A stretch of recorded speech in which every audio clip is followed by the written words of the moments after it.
yo tengo una entrevista que ya estaba yo esperando hace tiempo porque nos tiene que clarificar mucho el personaje que les voy a presentar sobre algunas políticas en la Ciudad de México. Él es el diputado Temístocles Villanueva, que nos va a platicar de cosas que han estado ocurriendo en la legislación de allá. Y bueno, pues buenas noches, Temis, ¿cómo estás? Hola Manuel, qué gusto poder platicar contigo ahora a distancia, pero siempre platicar con el hijo del Rayo es muy interesante. Es de campeones.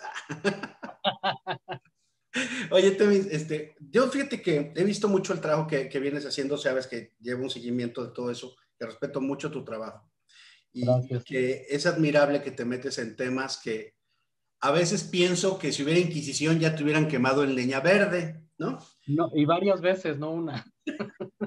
Pero, ¿cómo nos ha ido en estos temas que traemos de derechos humanos en la Ciudad de México y particularmente con los temas de diversidad? Y particularmente quiero que también hablemos sobre la niñez trans, que es algo que nos ha conflictuado en diferentes puntos de la sociedad, pero que me parece que ya es hora de que avancemos en esta legislación. Entonces, ¿cómo nos va en derechos humanos? Sería la primera pregunta. Y la segunda enseguida, sobre diversidad.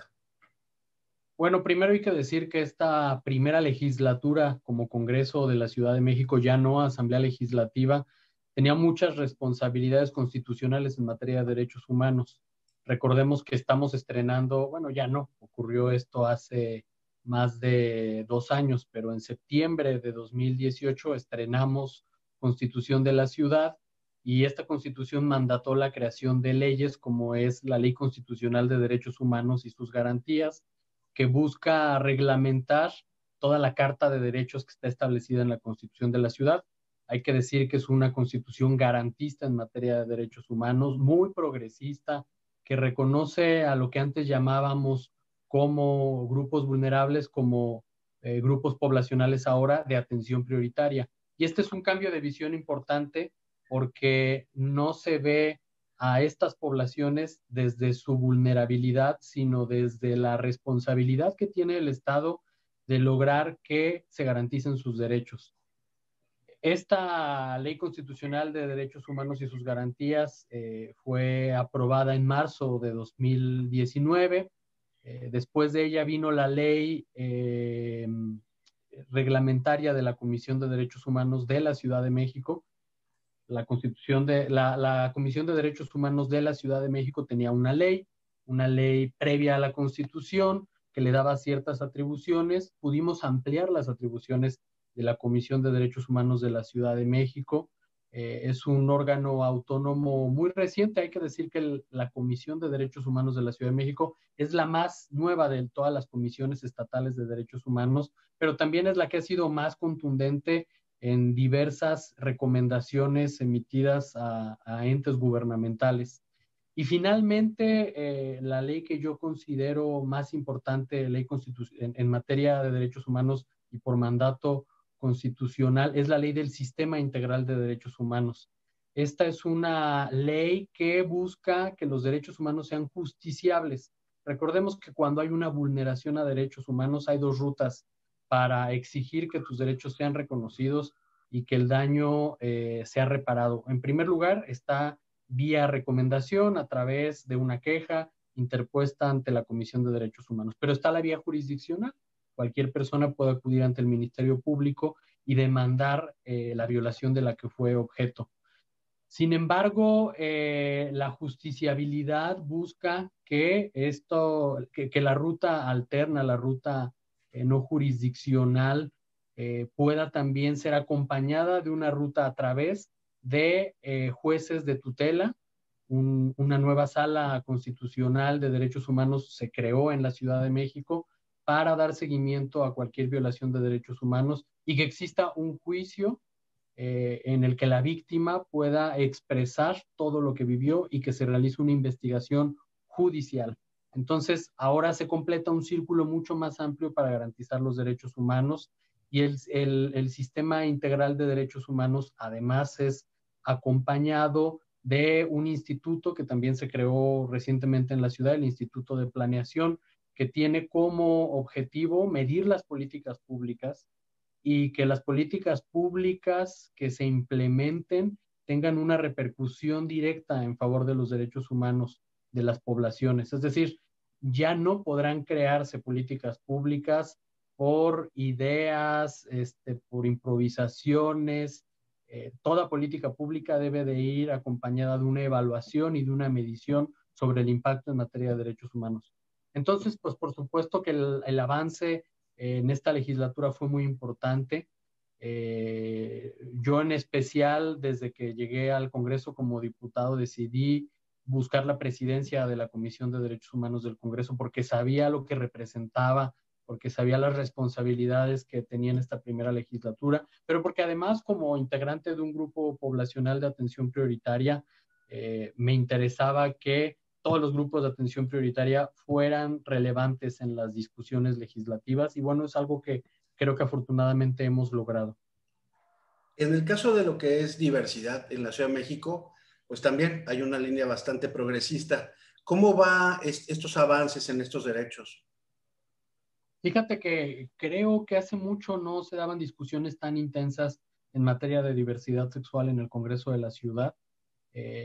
Por supuesto que siempre la instancia legislativa de la ciudad, antes la Asamblea Legislativa, ahora el Congreso, han sido vanguardia a nivel nacional en estas discusiones.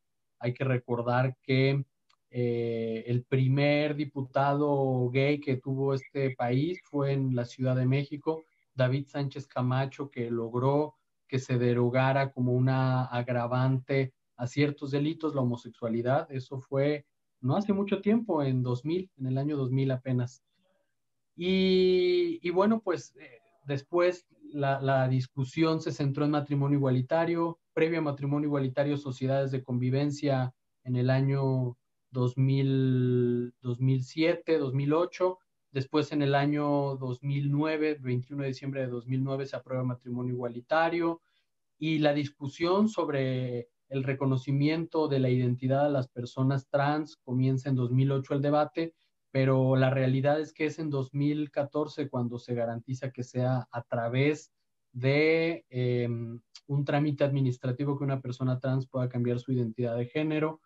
En el Congreso tuvimos una discusión interesante respecto a las mal llamadas terapias de conversión o ECOSIG, los esfuerzos para corregir la orientación sexual. Es una discusión que en los últimos 2 años se ha dado a nivel internacional.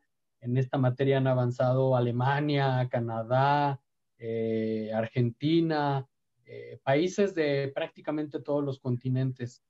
Y el debate sobre las ECOSIG se ha centrado en lo que reconocemos en nuestro país como el derecho al libre desarrollo de la personalidad. Es decir, toda persona tiene derecho a desarrollarse como le plazca, como su identidad se lo exija y como esa persona pueda vivir en mayor medida su libertad sin afectar a terceros.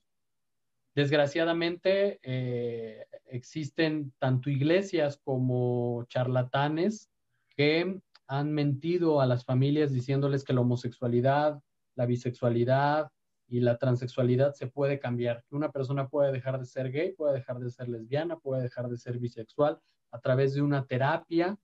Y pues esto, además de que es un fraude porque no existe evidencia científica de que eso sea posible, también vulnera la integridad de las personas, porque las prácticas que se realizan en este tipo de terapias van desde la tortura psicológica hasta violaciones correctivas en el caso de las mujeres lesbianas. Y bueno, pues desgraciadamente no era penado como una actividad particular en nuestra ciudad y logramos el año pasado que finalmente fuera sancionado en el Código Penal de la Ciudad de México las terapias de conversión.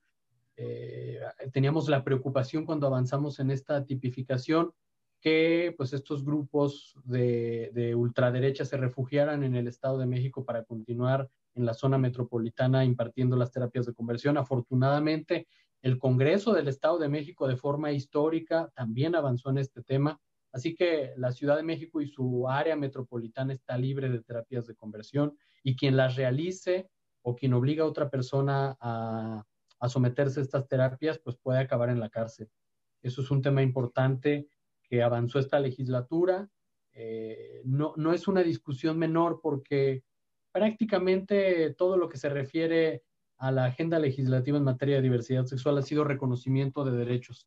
pero también es importante que sancionemos las prácticas discriminatorias y degradantes en contra de toda la población LGBT.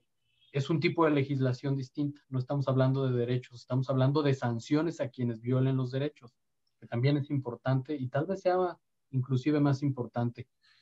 Y Están, bueno, pues perdón, están años luz el Congreso de Veracruz con la legislación que hay. La Ciudad de México está años luz de avance, mano. Yo creo que el tema de Veracruz es de los más tristes del país, porque si en alguna entidad de la República existe una comunidad LGBT tan visible es en el estado de Veracruz, ¿no? Hay muchas expresiones de la diversidad sexual en todo el estado y desgraciadamente es una de las entidades más afectadas por la pandemia del VIH-Sida. Ahora que la población en general sabe lo que es vivir en una pandemia, bueno, pues imagínense que la población LGBT de Veracruz desde los años 80 vive una pandemia que crece, que no existe una estrategia firme de parte de las instituciones gubernamentales para detenerla. Y hablar de derechos LGBT también es hablar de detener la pandemia del VIH-Sida.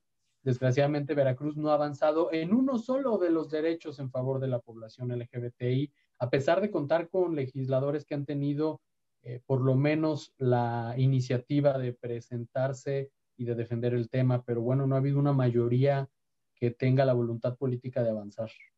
Yo creo que lo que no ha habido es una mayoría calificada, y no me refiero a números, sino en la capacidad informativa y en la estructuración de ideas, porque ahí es donde vemos que sigue habiendo como miedo, temor, y como si estuviéramos todavía en los años 50, ¿no? Pero al final lo que tenemos de positivo es ver a una Ciudad de México que está marcando una ruta que es muy importante y que se enfrenta todavía a muchos prejuicios también, porque no está fácil la Ciudad de México. Así como encontramos gente mucho más progresista, también encontramos gente mucho más conservadora.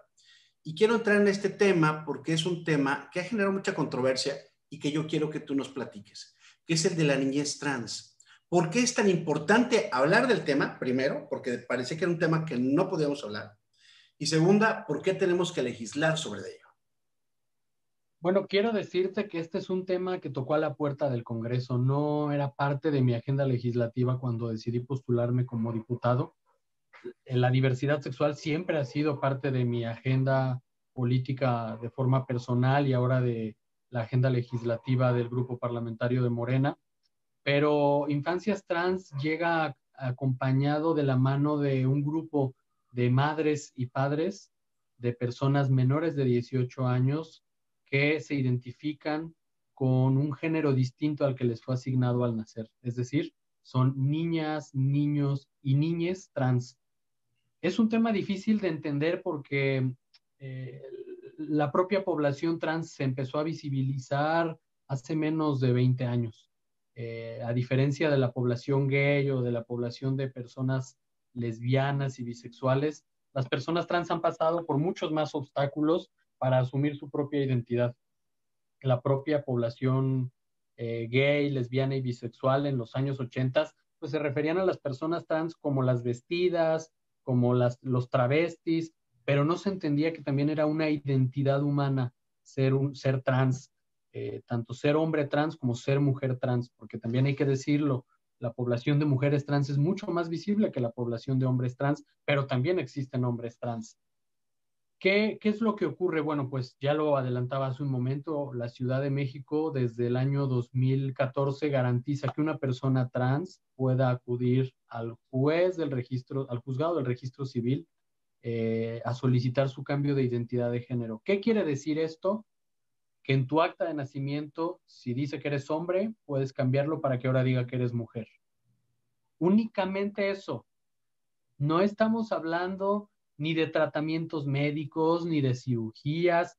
Eso le toca a la ciencia. Estamos hablando de derechos. A los diputados, a las diputadas, nos toca, nos corresponde reconocer derechos y obligaciones a la ciudadanía. No nos toca regular prácticas médicas. Para eso están los consejos de salubridad, que además es un tema que ya se conoce más ahora por la pandemia del COVID-19. Está representado los consejos de salubridad por los colegios médicos, por las universidades. Eso no nos toca a los legisladores. Bueno, pues uno de los requisitos para que una persona pueda cambiar su identidad de género en la Ciudad de México desde el 2014 por la vía administrativa es tener más de 18 años. Este argumento, este requisito, pues, no tiene una razón clara de ser, porque ser una persona trans no es como decidir tomar una bebida alcohólica porque no genera un daño a la salud, no es como decidir ir a votar porque no estamos hablando de ser ciudadano, la ciudadanía se adquiere a los 18 años, pero un derecho tan básico como el derecho a la identidad no puede estar sometido a ser o no ser ciudadano o ciudadana. Estamos hablando de algo que se descubre a través de la vida a muy temprana edad. No estamos hablando de la orientación sexual. Una persona gay, una persona lesbiana, una persona bisexual, pues a distinta edad descubre su orientación sexual. Por ejemplo, cuando a mí me preguntan, ¿tú a qué edad descubriste que eras gay? Pues yo recuerdo que por ahí de los 12 años empecé a darme cuenta que sentía una atracción por otros hombres. Pero ser una persona trans no tiene que ver con quién te sientes atraído. Tiene que ver con cómo te sientes tú como persona. Y eso ocurre a mucha menor edad. Estamos hablando de que una persona, cuando puede expresar quién es y cómo se llama, ya tiene claro su género. Y eso no lo decimos los diputados, eso lo dicen los estudios científicos que se han publicado, el más reciente de la Universidad de Washington en noviembre de 2019, el más extenso que se ha realizado a la población trans en la historia de la humanidad, y demuestra eso, que las niñas y los niños que no son trans, es decir, que son cisgénero, tienen la misma claridad sobre su identidad que las niñas y los niños trans. Okay. ¿A qué edad se define? Pues es imposible de decir a qué edad se define, porque tiene que ver con el desarrollo de cada persona. Entonces, esta discusión nos llevó a identificar requisitos en la ley. En primer lugar, eliminar el requisito de la mayoría de edad. En segundo lugar, entender que una persona trans menor de 18 años requiere del acompañamiento de una de las personas que tiene la tutela del menor. Puede ser su padre, puede ser su madre o puede ser alguien que se encargue de su crianza por la ausencia de madre y de padre. En algunos casos es el tío, en otros casos es la abuelita, el abuelito, aunque las estadísticas en la ciudad hablan de que en su mayoría son las mamás las que acompañan a sus hijos trans a realizar el cambio de identidad de género. Inclusive hay casos donde el papá o no está de acuerdo o simplemente decide hacerse un lado y no se involucra, pero la mamá es la que de manera muy clara acompaña al menor. Hay casos en el que es el papá, pero no son la mayoría. ¿Qué problema tenemos en este asunto de la patria potestad? Bueno, en primer lugar, que se abrió otro debate más, porque hablar de infancias trans no solamente es hablar de personas trans, es también hablar de los derechos de niñas, niños y adolescentes. Y este tema a la sociedad mexicana le cuesta muchísimo trabajo, porque pareciera que las niñas, niños y adolescentes no son personas sujetas de derechos, pareciera que son objetos para su protección. Es correcto. Y no es así. Históricamente ha sido así. ¿Cómo? Históricamente siempre han sido así. Históricamente siempre ha sido así, pero en realidad son personas. En primer lugar, son personas. Y en segundo lugar, tienen derechos. Entonces, ¿qué es la patria potestad? Es la posibilidad de que quien ejerce esta tutela decida sobre el menor, o es en realidad la obligación que tiene esa persona de garantizar sus derechos. Es una cosa muy distinta, ¿eh? Y en este debate, pues nos atoramos con la derecha, como era de esperarse, porque la derecha cree que sus hijos son para hacer lo que mejor les plazca, ¿no? Lo que ellos determinen, ¿no? Lo que ellos determinen, y no solo lo que ellos determinen, sino que sus creencias personales están por encima de sus derechos. Recordemos que en otros estados de la República, afortunadamente, no en la Ciudad de México, está a debate otro tema que es la posibilidad de que el padre o la madre decida sobre la educación del menor en contra de la decisión del Estado. Olvidé ahora el nombre de este derecho, de este supuesto derecho que promueve la derecha, pero que tiene que ver con quitarle al Estado esa responsabilidad que tiene. Como lo del PIN paternal. El PIN parental, exactamente. Parental. Una locura. Bueno, es que el PIN parental explica esa visión que tiene la derecha de que los menores en realidad son objetos de protección, no son personas sujetas de derecho. Bueno, esa discusión la acabamos teniendo respecto a infancias trans. Y en esa discusión tenemos que entender una cosa muy importante. Si la madre decide acompañar al menor a realizar su cambio de identidad de género con la voluntad del menor, es decir, el menor debe expresar ante el juez del registro civil su deseo de cambiar su identidad de género en su acta de nacimiento. Eso estamos planteando nosotros en la reforma a el Código Civil de la Ciudad de México. Y el juez tendrá que preguntarle al menor si está de acuerdo con este trámite y de manera libre el menor tendrá que decir si está de acuerdo o no está de acuerdo. ¿Cómo de qué edad tenemos el caso más joven? El caso más joven que tenemos es de un menor de 5 años. Oh, Exacto, muy joven. exacto. Muy joven, muy, muy joven. Ahora, ¿qué pasa si acude la madre y después el padre interpone un amparo? Bueno, estamos en una situación aquí muy complicada. Entonces, lo que estamos nosotros analizando es que una vez que el dictamen sea presentado ante el Pleno del Congreso, generemos una excepción a cierta edad. Esta excepción la estamos pensando a partir del trámite que ocurre con el divorcio. Cuando los padres de un menor se divorcian, el juez decide quién tiene la patria potestad. Generalmente se le otorga a la madre. Pero a partir de los 12 años, ese menor decide con quién vivir, si con su madre o con su padre. Es decisión del menor, ya no es decisión del padre. El juez escucha al menor a partir de los 12 años. Entonces, lo que nosotros estamos pensando es que a partir de los 12 años podamos establecer en la ley que el menor pueda ir acompañado de una sola de las personas que ejerce la patria potestad. Y antes de los 12 años, en caso de que exista más de una persona, porque hay casos donde solamente hay madre porque el padre está ausente, tengan que asistir los dos. Es una decisión que en mi caso no me satisface del todo. Siento que todavía van a existir una gran cantidad de menores que no van a poder realizar su trámite de cambio de identidad de género cuando ellos ya tienen certeza sobre su identidad, pero también nos da la garantía de que el menor al ingresar a la secundaria ya va a poder demostrar en sus papeles oficiales su género, no el que le fue asignado al nacer de manera necesaria.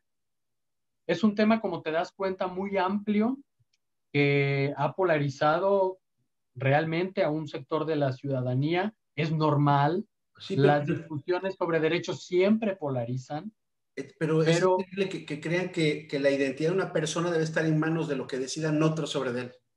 O sea, al final es un bueno, proceso muy, muy personal. te voy a decir una cosa todavía más interesante. La derecha cuando se encuentra en estos debates siempre tratan de acudir a la biología y entonces acudiendo a la biología dicen, pero si ese menor nació con unos genitales, ¿por qué se quiere cambiar su identidad? Y lo que olvidan es que la ciencia reconoce a la identidad de género no solo como la expresión genital, y es que ahí es donde se quedan ellos atorados, creyendo que los genitales definen el género de una persona. La ciencia ha demostrado que no necesariamente es así. Otro de los argumentos que utiliza la derecha, hay que conocerlos para poder debatir con ellos. ¿Qué pasaría si una madre o un padre quisieran obligar a su hijo a cambiar de género? Como, ¿por qué pasaría eso? Y no hay un solo caso registrado en los países donde ya se garantiza el cambio de identidad de género a personas menores de 18 años, que el padre o la madre hayan obligado o hayan buscado obligar al menor. Otro argumento, cuando cambien su identidad de género, acudirán a los tratamientos hormonales. No hay un solo médico que utilice la ciencia como la base de su profesión que esté dispuesto a medicar a un menor de 18 años. Y tampoco que quiera alterar su cuerpo. Esto no ocurre, esto ocurre cuando la persona tiene su desarrollo corporal de manera íntegra, de manera completa. Esto ocurre después de la adolescencia. Desgraciadamente, estamos envueltos en muchos tabúes respecto a la sexualidad humana.